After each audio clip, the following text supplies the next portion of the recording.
Google play store থেকে আমরা যখন কোনো অ্যাপস ইনস্টল করি সেই অ্যাপসটা কাজ শেষে কিন্তু আবার আনইনস্টল করে দিই। প্রিয় দর্শক, কিছু কিছু অ্যাপস আছে ইনস্টল করার সময় কিন্তু জিমেইলে পারমিশন দেওয়া লাগে। সেই অ্যাপসগুলো কিন্তু আমরা মোবাইল থেকে করি কি আনইনস্টল করে দিই, কিন্তু আনইনস্টল করে দেওয়ার পর কিন্তু আমাদের জিমেইলের যে পারমিশন এটা কিন্তু রিমুভ করি না, যা একটা সময় আমাদের বিপদের কারণ হতে পারে। প্রিয় দর্শক, যদি কোনো থার্ড পার্টি অ্যাপসে পারমিশন দিয়ে থাকেন আপনার জিমেইলের, আর সেই জিমেইল যদি আপনার কখনো হ্যাক হয়ে যায় তাহলে কিন্তু আপনি পড়বেন বিপদে। তাই বিপদে পড়ার আগেই কিভাবে চেক করে নেবেন যে আপনার মোবাইলে যে অ্যাপসগুলো আনইনস্টল করে দিয়েছেন সেই অ্যাপসগুলো আনইনস্টল করা অ্যাপসের সাথে কোনো জিমেইলের পারমিশন আছে কি না। যদি পারমিশন থাকে তাহলে কিভাবে রিমুভ করবেন স্ক্রিনটা লক্ষ্য করুন, আমি আপনাদেরকে দেখিয়ে দিচ্ছি। যদি ভিডিওটি দেখে উপকারিতা আসে তাহলে অবশ্যই সাথে থাকবেন। প্রথমে আপনার মোবাইলে থাকা জিমেইল অ্যাপ্লিকেশনটা ওপেন করে নেবেন। আপনি যখনই জিমেইল অ্যাপ্লিকেশন ওপেন করবেন আপনার সামনে এরকম শো হবে, কর্নারে পাবেন জিমেইলের প্রোফাইল, এখানে ক্লিক করবেন। যখন এখানে ক্লিক করবেন এইরকম শো হবে, এখান থেকে গুগল অ্যাকাউন্ট এই অপশনটার উপর একটা ক্লিক করে দিবেন। যখন এখানে ক্লিক করবেন আপনার সামনে এরকম শো হবে, এখান থেকে আপনি যে কাজটা করবেন পাবেন হচ্ছে ডাটা অ্যান্ড প্রাইভেসি, এই অপশনটার উপরে একটা ক্লিক করতে হবে। আপনি যখন এখানে ক্লিক করবেন দেখবেন আপনার সামনে এইরকম শো হবে, আপনি করবেন কি আস্তে আস্তে স্কিপ করে আপনি উপর দিক নেবেন। এই অপশনটা যখন আপনি উপর দিক নেবেন লোয়ার পর একবারে লাস্টে একটা অপশন পাবেন, আমি আপনাদেরকে মার্ক করে দেখাচ্ছি। এখানে দেখুন লাস্ট একটা অপশন আছে হচ্ছে third party apps and service.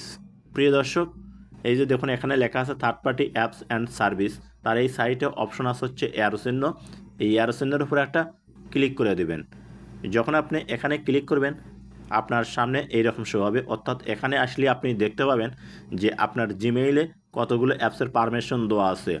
এই যে দেখুন এখানে আমার 8টা অ্যাপসের কিন্তু পারমিশন দেওয়া আছে, অথচ এই অ্যাপসগুলো আমার মোবাইলে কিন্তু নাই। আমি আগেই এই অ্যাপসগুলো কিন্তু আমার মোবাইল থেকে আনইনস্টল করে দিছি। তো প্রিয় দর্শক, যদি আপনাদের ক্ষেত্রেও এই রকম আনইনস্টল করা অ্যাপসগুলোর জিমেইলের পারমিশন নেওয়া থাকে তাহলে কিন্তু হয়তো কোনো একদিন আপনি বিপদে পড়তে পারেন। তাই বিপদ থেকে রক্ষা পেতে অবশ্যই জিমেইলের পারমিশন থেকে এই অ্যাপসগুলো রিমুভ করতে হবে। তো কীভাবে রিমুভ করবেন আমরা অনেকেই কিন্তু জানি না। তো দেখুন আমি কিভাবে রিমুভ করব, ঠিক আপনারাও এইভাবে রিমুভ করবেন। এর জন্য দেখুন আমি এই অ্যাপস দিয়ে আমি আপনাদেরকে দেখাচ্ছি। পিসার্ট এই অ্যাপসের উপর আমি একটা ক্লিক করলাম, ক্লিক করার সাথে সাথে দেখুন এরকম শো হবে, নিচে দেখুন লেখা আছে ডিলেট অল কানেকশন। প্রিয় দর্শক, আপনাকে করতে হবে কি এই যে এখানে একটা ক্লিক করতে হবে। যখন এখানে ক্লিক করবেন এরকম শো হবে, এখান থেকে কনফার্ম, আপনাকে এই কনফার্মে ক্লিক করতে হবে। যখন এই কনফার্মে ক্লিক করবেন দেখবেন আপনার জিমেইল থেকে এই অ্যাপসটা কিন্তু রিমুভ হয়ে যাবে। এই যে দেখুন রিফ্রেশ দেওয়ার সাথে সাথে কিন্তু সেই অ্যাপসটা আর নাই। এখানে দেখুন আর পিসার্ট এই অ্যাপসটা কিন্তু আর নাই।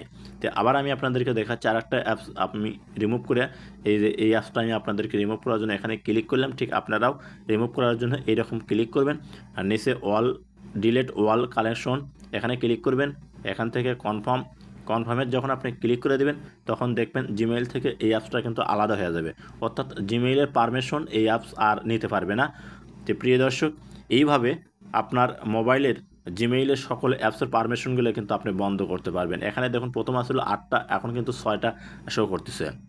তো প্রিয় দর্শক, যদি ভিডিওটি দেখে আপনার ভালো লাগে তাহলে অবশ্যই সাথে থাকবেন। দেখা হবে আবার নতুন কোনো ভিডিও নিয়ে।